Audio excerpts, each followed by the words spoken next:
Allez, mets-la en route, Barry.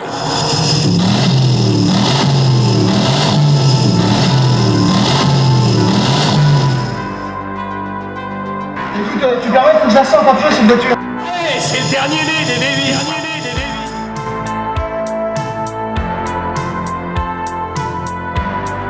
Je suis l'aigle de la route. L'aigle de la route. On n'a pas de peau avec cette voiture. Mesdames et messieurs, veuillez attacher vos ceintures. Hello tout le monde, bienvenue dans ce nouvel épisode d'Attachez vos ceintures, le podcast de l'école de conduite CER Cassel-Roussine et Déoloise qui s'intéresse à la formation et à la sécurité routière.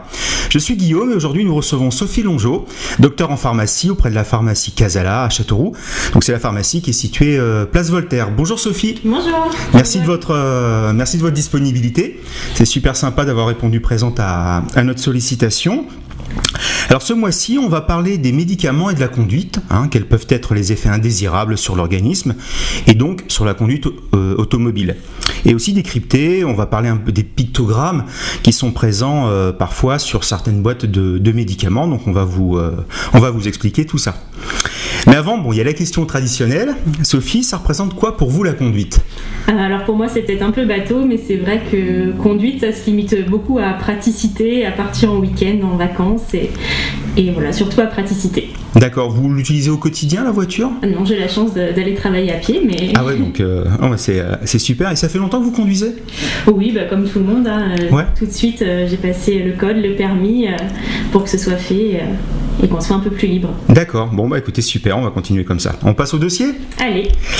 Alors, la grande question, la question qu'on pourrait se poser, c'est est-ce que tous les médicaments peuvent avoir des effets indésirables ? Alors pour l'instant, on va pas forcément parler de la conduite, on va juste faire rester un petit peu générique. Est-ce que tous les médicaments peuvent avoir des effets indésirables ?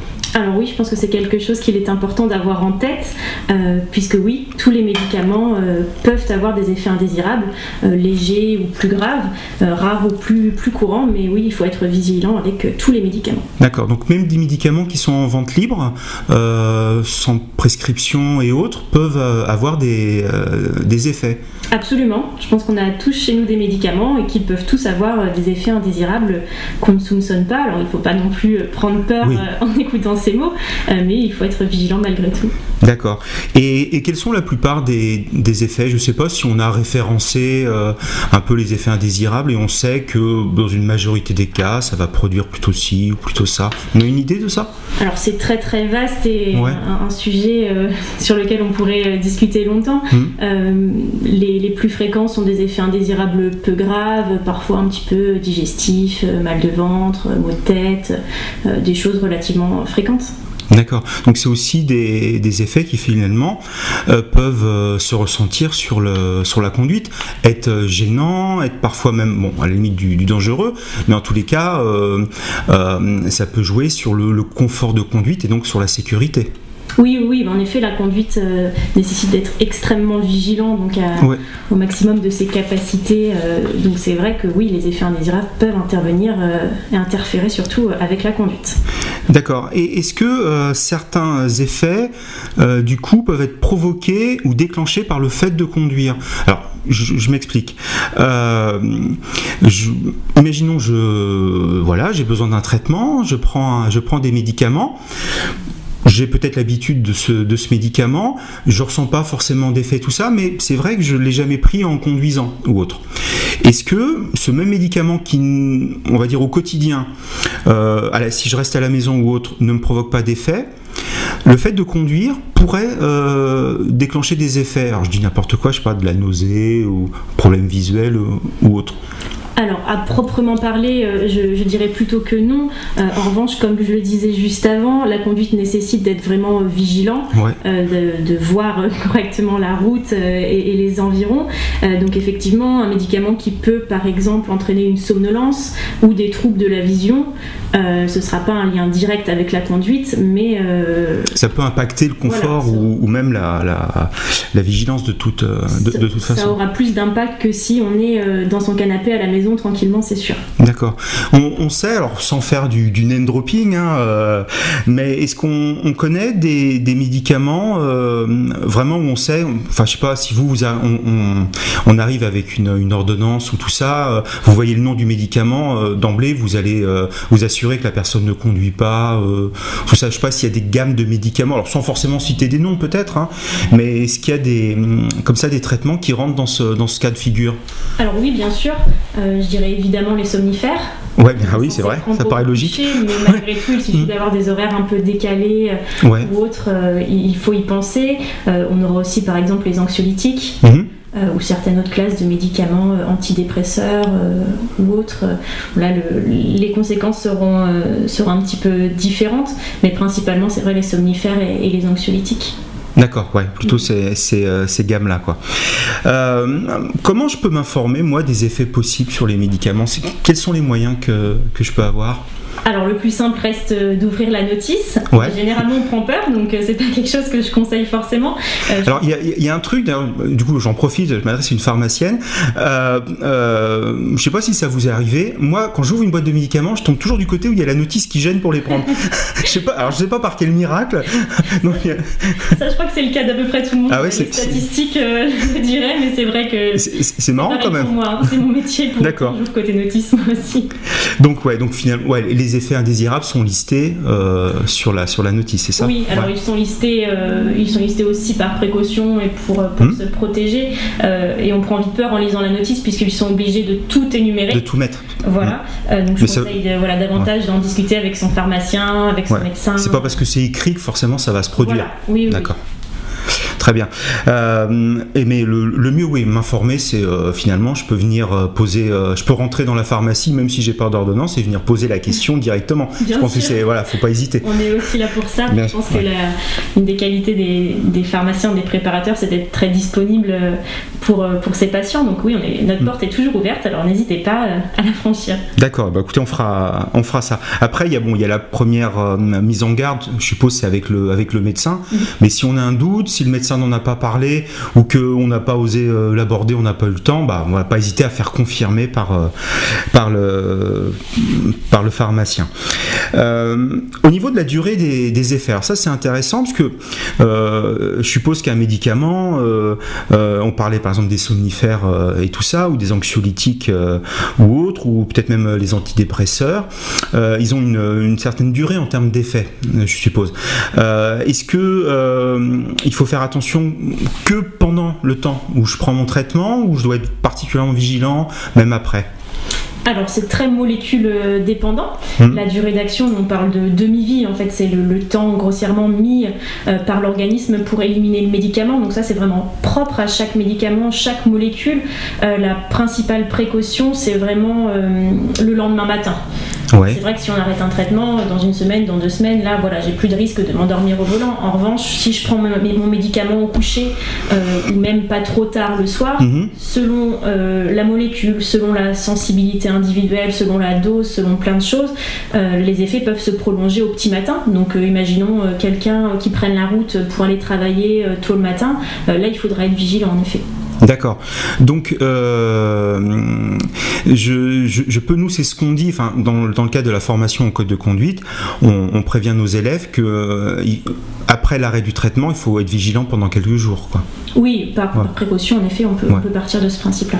Donc, ça peut être des effets qui perdurent au niveau du médicament, ou ça peut être, par exemple, vous parliez de molécules, de dépendance à la molécule et tout ça.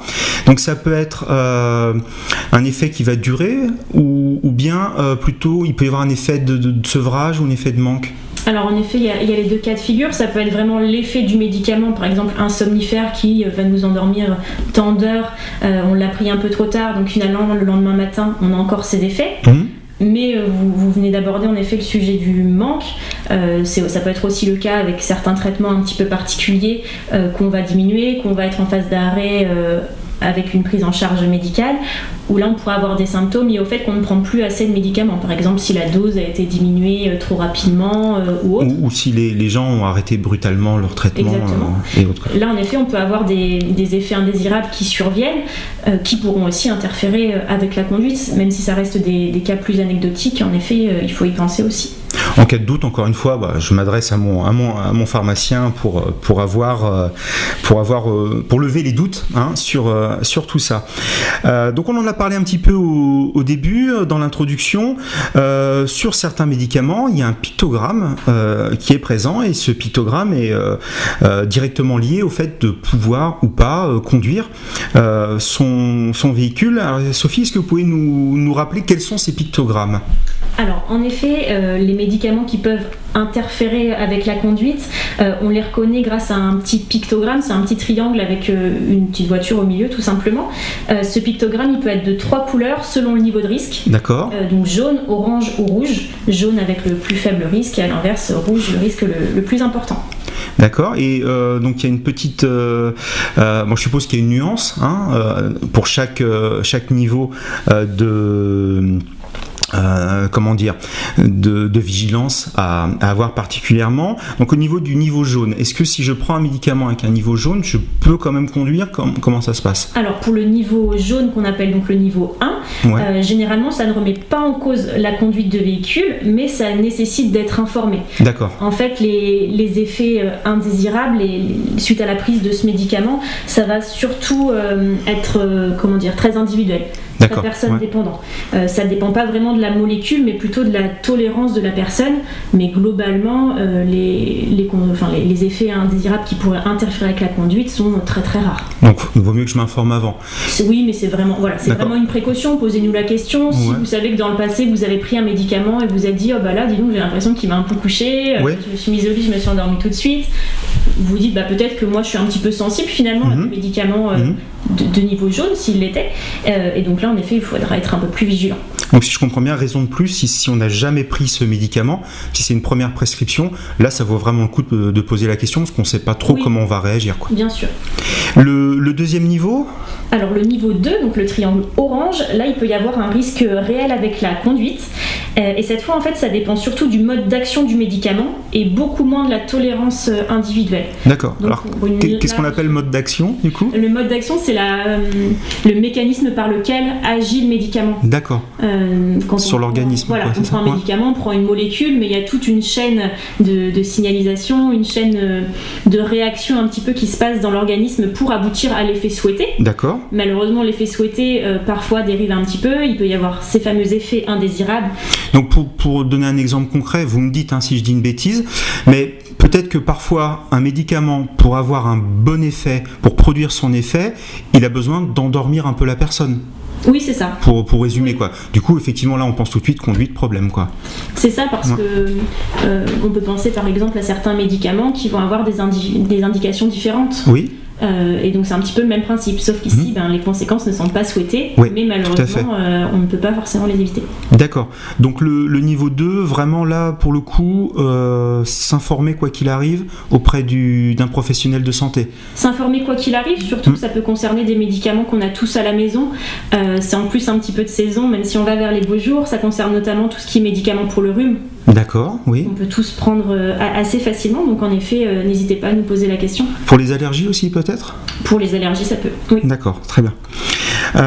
Et enfin, le niveau 3, donc le dernier, le niveau le plus élevé de vigilance. Le niveau 3, donc le triangle rouge, cette fois-ci, la prise du médicament rend la conduite vraiment dangereuse. La conduite est finalement formellement déconseillée avec ces médicaments. Ouais, donc là vraiment, niveau rouge, je ne conduis pas. Là, quoi qu'il arrive, là vraiment, faut que je m'informe et tout ça. Je pense qu'il y aura même certainement une alerte de la part du médecin prescripteur là-dessus. Et c'est dans ce cas-là où, pour reprendre la conduite, il faut là aussi s'informer après l'arrêt du traitement ou pas nécessairement ? Pas nécessairement, mais il faudra plutôt penser, comme on le disait tout à l'heure, au lendemain matin, puisque ça concerne beaucoup les somnifères, donc faire attention à la dose et à l'heure de prise la veille pour être sûr d'être tranquille le lendemain matin. D'accord. Et si j'ai bien compris, de toute façon, quoi qu'il arrive, quel que soit le médicament, à partir du moment où on commence à le prendre, d'essayer d'être un petit peu conscient si on a des effets et tout ça, parce qu'on finalement on est des milliards d'êtres humains sur Terre pour une même molécule, donc on réagit pas tous pareil. Donc d'être aussi un petit peu dans les premiers jours peut-être à l'écoute de son corps pour remarquer soi-même si on a des effets. En effet, être à l'écoute de son corps, et puis je dirais aussi le conseil facile à donner, c'est de commencer le traitement par exemple sur un jour de repos ou sur le week-end pour être tranquillement à la maison et pas dans une situation à risque en prenant par exemple la voiture le matin pour aller travailler. Oui, tout à fait. Donc on a dit vraiment, voilà, donc ne pas hésiter à s'informer auprès de la pharmacie, auprès du médecin pour les médicaments, surtout si on prend un nouveau médicament qu'on ne connaît pas, on ne sait pas trop comment on va réagir. Puis avant un long trajet, si on part à l'étranger, tout ça aussi peut-être de demander pour pas se retrouver finalement loin de chez soi et devoir reprendre sa voiture pour rentrer et puis puis avoir un doute sur le fait. Est-ce que vous je sais pas, il y aurait quelque chose à ajouter, Sophie, par rapport à tout ce qui est médicaments, conduite et tout ça? Je dirais quand même garder en tête, parce qu'on a énuméré les effets indésirables, ça peut faire un petit peu peur. Finalement, ce qu'il faut vraiment avoir en tête, c'est que si on voit le symbole rouge, en effet, on ne conduit pas. Si on voit le triangle orange, on fait attention, on nous pose la question. Mais voilà, il y a plein de médicaments avec lesquels ça se bien entendu. Et puis il faut pas, c'est finalement les effets indésirables, ça reste à chaque fois sur un pourcentage de personnes relativement faible. En tout cas, en cas de doute, vous pouvez vous adresser à la pharmacie Casala. Les personnes ici sauront vous répondre sans problème, donc n'hésitez pas. Merci beaucoup, Sophie. Merci à vous, merci d'avoir sollicité pour intervenir sur ce sujet. Avec plaisir. Merci à vous pour votre écoute. Donc n'hésitez pas. Donc on est présent sur les réseaux Facebook, Instagram, TikTok, la chaîne YouTube CER. Vous pouvez vous abonner pour rien rater de notre actualité. Donc on se retrouve le mois prochain pour un nouveau sujet. Merci à tous. À bientôt. Au revoir, Sophie. Au revoir. Bonne journée.